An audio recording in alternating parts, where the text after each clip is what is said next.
வணக்கம் கடகராசி நண்பர்களே. வரக்கூடிய மாசி மாசத்துல உங்களுக்கு எந்த மாதிரியான பலன்கள் கிடைக்கும் அப்படிங்கிறத தான் நாம் இப்ப பார்க்க போறோம். முதலாவதாக சந்தோஷகரமான விஷயங்களை நம்ம பார்ப்போம். அப்படி என்ன இந்த மாசத்துல நமக்கு சந்தோஷமான சில விஷயங்கள் நடக்க போகுது அப்படின்னு கேட்டா, மார்ச் மாசம் 6ஆம் தேதி சனி பயிற்சி வருதுங்க. அந்த சனி பயிற்சி தான் உங்களுக்கு உண்மையிலேயே ரொம்ப நல்ல கிரக பயிற்சின்னு சொல்லலாம். ஏன்னா கடந்த 2.5 வருடங்கள்ல சனி அஷ்டமச்சனியா இருந்து உங்களை நல்லா படாத பாடுபடுத்தி இருக்கும். ஒரு சிலருக்கு நோய் நொடினால மிகப்பெரிய துன்பம், அடிக்கடி ஏதாவது நோய் நொடி, அப்படி நோய் நொடியே இல்லைன்னா கணவன் மனைவிக்குள்ள கருத்து வேறுபாடு, சண்டை சச்சரவு, பிரிவினை, அல்லது கணவன் அல்லது மனைவிக்கு நோய் நொடி, இந்த மாதிரியான விஷயங்கள் எல்லாம் நிறைய கொடுத்துருக்கும். சிலருக்கு வாகன விபத்துக்கள், அந்த மாதிரி நிறைய பிரச்சனைகளை உருவாக்கியிருக்கும். அதே மாதிரி எந்த காரியம் எடுத்திருந்தாலும் நடந்திருக்காது, எந்த காரியம் எடுத்தாலும் தடங்களாகவே இருந்திருக்கும். ஆக அஷ்டமச்சனிங்கிறது போராட்டகரமான ஒரு வாழ்க்கை தான் இது வரைக்கும் கடந்த 2.5 வருஷத்துல உங்களுக்கு உருவாக்கியிருக்கும். அந்த போராட்டம் இந்த மாசம் உங்களுக்கு முடிய போகுதுங்க. அடுத்து போராட்டகரமான விஷயங்கள் அப்படிங்கிறது ஒன்றும் இருக்காது. அது வரைக்கும் கொஞ்சம் பொறுமையா இருந்தீங்கன்னா நல்லா இருக்கும். 8வது ராசியில புதன் வர்றார். பொதுவாக 8வது ராசியில புதன் இருக்கிறது நல்லதானா, ஒரு சிலருக்கு இந்த சுளுக்கு பிடிப்பு அப்படின்னு சொல்றோம்ல, அந்த மாதிரி இருக்கும். அதே மாதிரி இந்த மாமன் மைத்துனர் வழி உறவு முறை இருக்காங்கல்ல, அவங்களுக்கு உடம்பு சரியில்லாம போலாம், இல்லைன்னா அவங்களோட கருத்து வேறுபாடுகள் ஏற்படலாம். அதே போல இந்த ஒரு மாசத்துல மட்டும், மாசி மாசத்துல மட்டும் கல்வியில கடகராசிக்காரவங்களுக்கு தடங்கள் வரும். அதாவது நம்ம படிக்கணும் அப்படின்னா சரியா படிக்க விடாது. சிலர் சரியா ஸ்கூலுக்கு போக விடாது.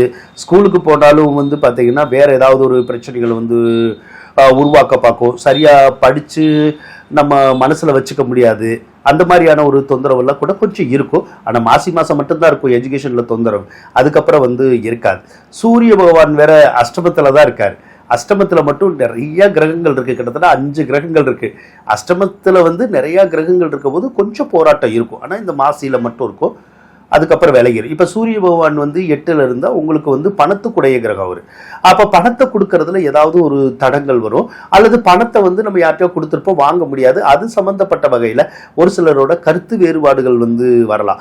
வீட்டுல கூட அந்த சண்டை சத்தம்னு வரலாம், ஏன் பணத்தை கொடுத்த வச்ச அப்படிங்கிற மாதிரி. அந்த தொந்தரவு மட்டும் இப்போ கொஞ்சம் இருக்கதா செய்யும். ஒரு சிலருக்கு இந்த சளி, இருமல், காய்ச்சல் சொல்றோம்ல, அந்த மாதிரியான உடல் உபாதை இருக்கக்கூடிய ஒரு மாசம் தான் இந்த மாசம்.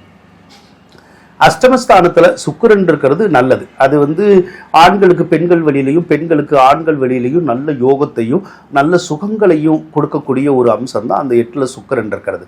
ஆனா 8ல சுக்கிரன் இருக்க போது பார்த்தீங்கன்னா வீடு கட்டுறது ஏதாவது ஒரு வகையில நமக்கு தடங்கள் ஆகிட்டே இருக்கும். அதே போல இந்த மாசி மாசத்து வரைக்கும் தான் தடங்கள் ஆகும். மாசி மாசத்துலயும் மார்ச் மாசம் 3ஆம் தேதி வரைக்கும் தான் வீடு கட்டுறதுல தடங்கள், அல்லது வீடு குடி போறதுல தடங்கள் இந்த மாதிரி வரும். அதனால இந்த டைம் மட்டும் வீடு கட்டுறதுல தடங்கள் வந்துச்சுன்னா கொஞ்சம் பொறுத்து செஞ்சீங்கன்னா தடங்கள் வராது. ஆனா மார்ச் 3 வரைக்கும் ஏதாவது வீடு குடி போறதா இருந்தா மட்டும் போகக்கூடாது, சரிங்களா? அதே மாதிரி இந்த மாசி மாசத்துல புதுசா வீடு கட்டுறதுக்கு தொடங்கக்கூடாது. அப்படி தொடங்குனீங்கன்னா அது கரெக்டா இருக்காது. அதனால நீங்க வீடு எதுவும் கட்டணும்னு நினைச்சீங்கன்னா மாசியை தவிர்த்து அடுத்தடுத்த மாசங்கள்ல கட்டலாம். அல்லது ஏற்கனவே நீங்க கட்டிக்கிட்டு இருந்தீங்கன்னா பிரச்சனை இல்லை.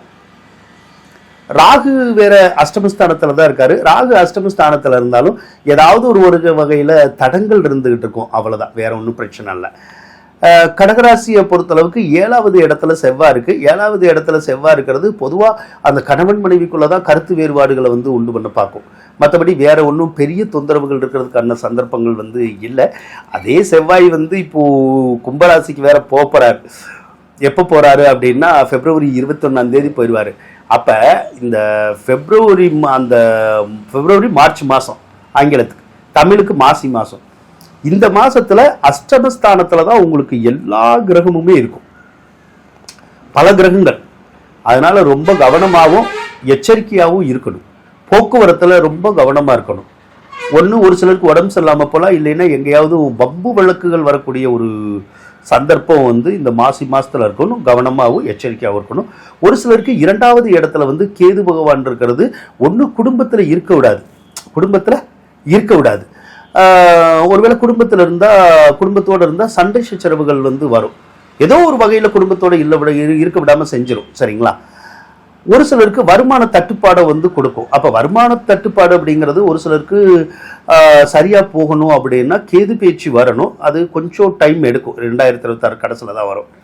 குரு பகவானை பொறுத்தளவுக்கு 12வது ராசியில தான் இருக்கும். வரவுக்கு மிஞ்சிய செலவுகள் இருக்கும். வரவு கம்மியாக தான் இருக்கும். அல்லது வரவு நிறையா வந்தாலுமே நம்மளால மிச்சம் பண்ண முடியாது. ஏதாவது ஒரு வகையில் செலவாகிக்கிட்டே இருக்கும்.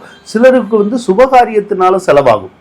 ஏதோ ஒரு நல்ல காரியங்கள் நம்ம செய்வோம், அதுக்காக சில காசு பணங்களை வந்து நம்ம செலவழிச்சுக்கிட்டு இருப்போம், அவ்வளோதான். அதே மாதிரி கடகராசிக்குமே இப்போ ஒரு இடத்துல இருக்க முடியாது. அடிக்கடி இடமாற்றம் இருந்துக்கிட்டே இருக்கும். சொந்த ஊரில் இருந்தால் வெளியே போக வைக்கும், வெளியூரில் இருந்தால் சொந்த ஊருக்கு வர வைக்கும். இந்த மாதிரியான பலன்களையும் கடகராசிக்கு வந்து கொடுக்க தான் செய்யும். ஸோ மாசி மாதம்ங்கிறது ஒரு நார்மலான மாதம் மற்றும் எச்சரிக்கையாக இருக்க வேண்டிய மாதம். கொஞ்சம் கவனமாக இருங்க. வாழ்த்துக்கள் நண்பர்களே.